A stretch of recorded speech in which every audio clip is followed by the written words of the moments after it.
Jan Smits versus Magnus Carlsen, played in 2006.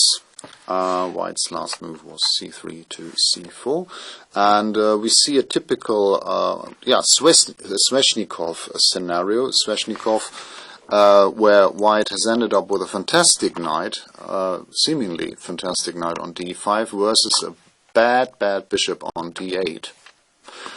But many Sveshnikov fans would argue that this bishop, it's not that this knight d5 is dominating the bishop on d8, but vice versa. This bishop on d8 is dominating the white knight. A matter of perspective, I don't know. Anyway, Black's trumps in this position, he's a pawn up, Carlsen's a pawn up. At present he's got this plus pawn e4, but this is a pawn he will not keep for a long time. White will rake it in with, say, rook e1 and then queen. Rook takes e4. White's queen cannot take this pawn, of course, because there's queen takes f2. This bishop on d8 defends Black's queen side. It's defending this pawn on a5, and it also controls quite a lot of squares, this bishop on d8, so it's not necessarily a bad piece. But what I don't like in this position is Black's rook on b8, actually. Somehow it doesn't have contact with Black's other heavy pieces, with the rook on f8 and the queen on f7. And Black's next move is aiming exactly to achieve this, to achieve cooperation between all three Black's heavy pieces. Yeah, what do you think Black did in this position? What did he do with his rook on b8? What did Magnus play in this position as Black? Your move, please.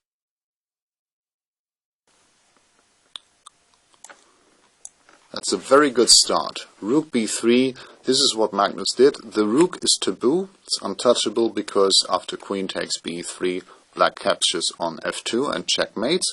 And have you seen the continuation? I mean, this rook on b3 will not stay there forever. After White, for example, protects this pawn on f2. Where should it go in the end? Please try to foresee this. Black wants to triple. Okay. Anyway, rook b3 is a good first move. Rook b3. This is what Magnus did. Not seriously hoping, as I said, for queen takes b3. This is out of the question. Back rank mate. Not possible for White. Rook b3. Smits played rook e1, intending to rake in this pawn on e4 with a rook. And yeah, what now? I mean, this rook on b3 can't stay there forever.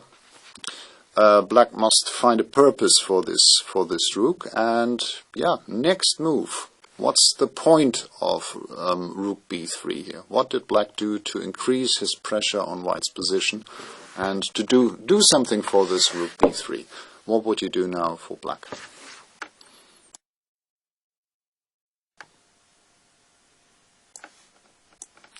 Very good.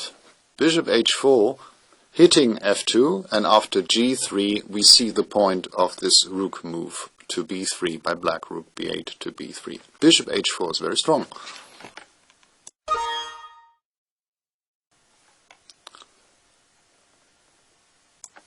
After rook e1, Magnus played bishop h4,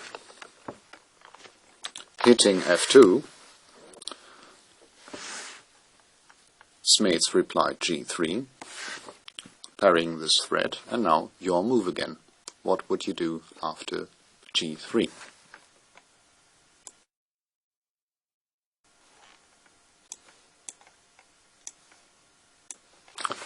Of course, rook f3, tripling heavy pieces in the f-file, and Black is very active now.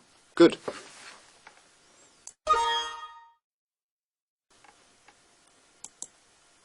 So after g3, Black played rook f3, hitting the pawn on f2 again, Capturing on h4 this bishop is impossible. Rook f2, black wins easily, has threats here and here.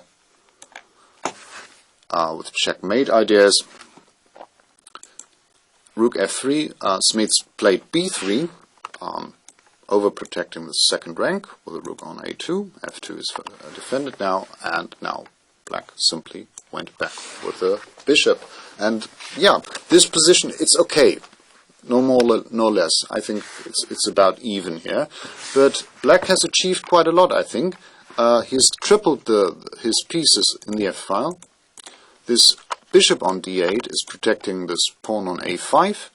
And there's no real way for white to go here to make progress, whereas black will advance his pawns on the king side now. We will see that. He will play h5 next, h4, and try to create threats against the white king. Okay, bishop d8. Let's see how it continued. Now Smits took on e4. Material is balanced here, and Magnus played h5. Rook e2 and h4. This is always, well, the coffin nail. Always looming here. Coffin nail.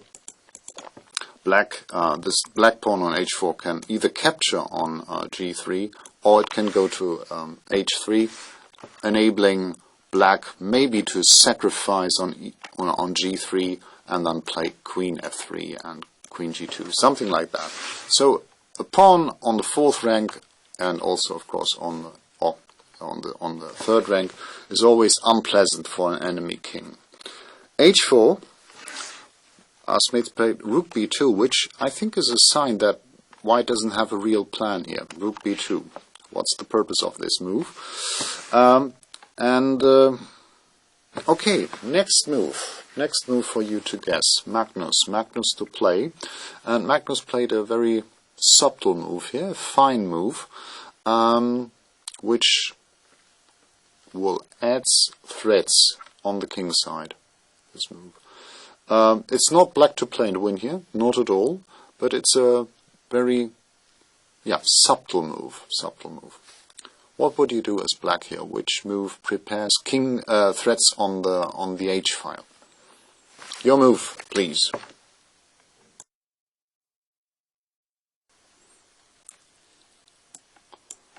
Yes.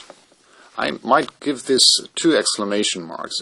Maybe it's not a special move, but I like it very much. It gives, this g6 move gives black ideas along the h file with queen h7, or maybe with other heavy pieces on the h file. g6 is what Magnus did, and it's good because here after g6 white played king g2, and then it's black to play and win. So g6, very good.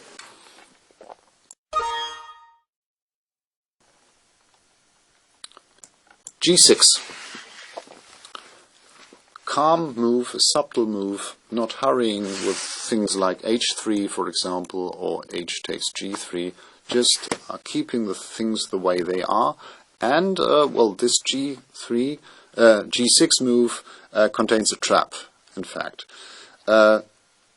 Now, white went wrong. Smits made a mistake. He played king g2, and after king g2 it's already black to play and win. And this, we will see why this g6 move is so strong in this position. Magnus took on g3 now. Now it's the time to do this. Pawn takes g3. Pawn takes g3. And now it's black to play and win. What does black do now?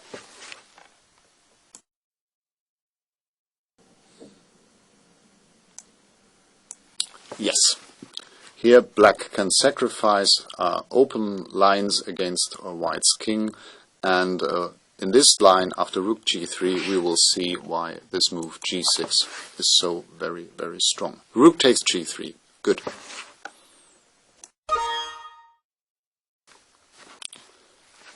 Here Magnus sacrificed on g3, and Smits declined the sacrifice, playing king f1, which equals resignation. Magnus continued with queen f3. The computer says that queen h7 is even stronger. Oops, where am I? Here. Queen h7 is even stronger, but anyway, after white is clearly lost after that. So king f1 equals resignation. Let's have a look what would have happened if white accepts this sacrifice. Pawn takes g3, black goes queen f1 check, only move is king h2, and now it's black to play and win again. How does black crown his play now?